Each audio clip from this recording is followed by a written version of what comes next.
लेकिन आजादी के साथ आई सबसे बड़ी त्रासदी थी पार्टीशन। लाखों लोग पाकिस्तान से भागकर दिल्ली आ रहे थे, लेकिन हर गली, हर सड़क पर बस आग, खून और चीखें गूंज रही थीं। ऐसा लग रहा था जैसे राजधानी दिल्ली खुद जलकर राख हो जाएगी। हिंदू और मुस्लिम शरणार्थी एक दूसरे से भिड़ चुके थे। गांव-गांव से काफिले आ रहे थे, लेकिन हर जगह नफरत की आग फैल रही थी। दिल्ली का माहौल इतना डरावना हो गया था कि लोग कहने लगे, शायद नई राजधानी नई आजादी से पहले ही ढह जाएगी। पूरा शहर दहशत में था। यहीं से कहानी में आते हैं लौह पुरुष सरदार वल्लभ भाई पटेल। उन्होंने साफ कहा, अगर दिल्ली नहीं बची तो हिंदुस्तान नहीं बचेगा। ये सिर्फ दंगे नहीं थे, ये देश की इज्जत और अस्तित्व का सवाल था। इसका मतलब ये है कि उस समय दिल्ली सिर्फ राजधानी नहीं थी, बल्कि पूरे हिंदुस्तान का दिल थी। पार्टीशन के बाद लाखों शरणार्थी दिल्ली में आ गए थे। लोग भूखे थे, बेघर थे और गुस्से में थे। हिंदू मुस्लिम के बीच तनाव चरम पर पहुंच गया था। हर गली से आग, हर मोहल्ले से खून और चीखें निकल रही थीं। इस हालत में अगर दिल्ली दंगों से जलकर खत्म हो जाती, तो इसका असर पूरे भारत पर पड़ता। दुनिया को लगता कि नया बना हुआ भारत एक नाकाम देश है। शरणार्थी और आम जनता का भरोसा टूट जाता और पाकिस्तान को यह मौका मिल जाता कि वो कह सके, भारत अपनी राजधानी तक को नहीं संभाल सका। इसलिए पटेल ने इसे सिर्फ कानून व्यवस्था का मामला नहीं माना। उनके लिए यह था भारत की अखंडता और इज्जत का सवाल। और इसी वजह से उन्होंने कहा, अगर दिल्ली नहीं बची तो हिंदुस्तान नहीं बचेगा। यानी दिल्ली उस वक्त भारत का आईना थी। अगर ये आईना टूट जाता तो नया भारत दुनिया की नजरों में कमजोर पड़ जाता। पटेल का अंदाज अलग था। वे नेताओं की तरह दफ्तर में बैठकर बयान नहीं देते थे, बल्कि खुद रात के अंधेरे में जीप पर सड़कों पर निकले। मतलब ये कि पटेल सिर्फ आदेश देने वाले नेता नहीं थे, बल्कि एक्शन लेने वाले नेता थे। उस वक्त जब हालात बेहद खतरनाक थे, तो दूसरे नेता अपनी सुरक्षा में रहते, मीटिंग करते या भाषण देते। लेकिन पटेल ने यह रास्ता नहीं चुना।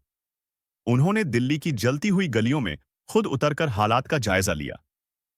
हथियारबंद पुलिस और सेना को उन्होंने हर जगह तैनात करवाया।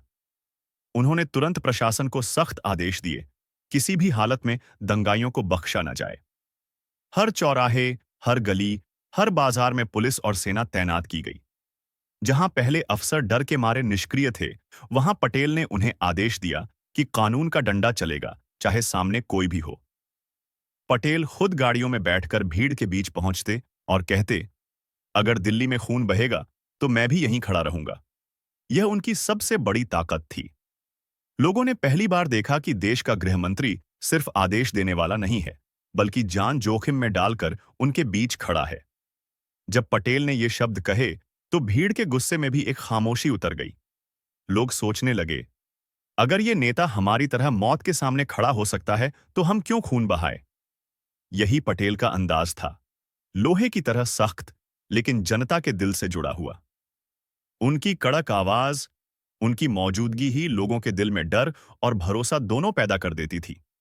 दंगाई पीछे हट जाते, डरे हुए लोग राहत की सांस लेते।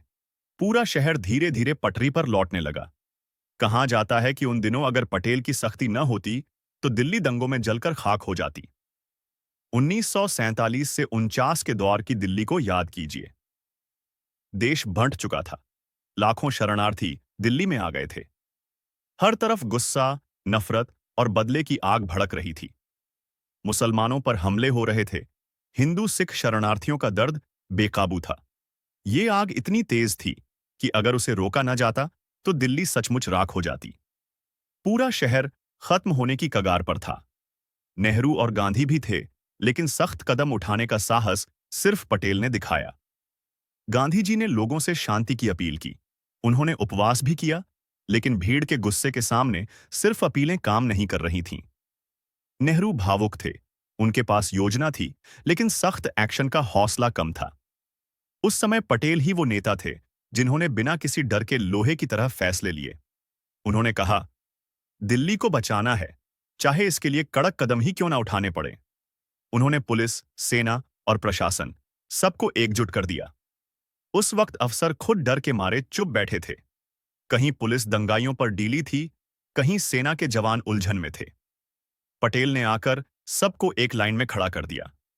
उन्होंने सख्त आदेश दिया, दंगा रोकने के लिए अगर गोली चलानी पड़े तो चलाओ, कानून सबके लिए बराबर है। दिल्ली की सड़कों पर पुलिस और सेना का कड़ा पहरा लगा दिया गया। दिल्ली को बचाने का श्रेय लौह पुरुष पटेल को ही जाता है और नतीजा सामने था। कुछ ही दिनों में आग बुझ गई, भीड़ छूट गई, दिल्ली फिर से संभलने लगी। इतिहास गवाह है, अगर उस वक्त पटेल की सख्ती और आयरन विल न होती तो दिल्ली दंगों में जलकर हमेशा के लिए बर्बाद हो जाती। आज के युवाओं के लिए यह सबक है, लीडरशिप सिर्फ भाषण देने से नहीं आती, बल्कि खुद मैदान में उतरकर लोहे जैसे फैसले लेकर देश को बचाने से आती है। और यही ताकत पटेल को आयरन मैन ऑफ इंडिया बनाती है।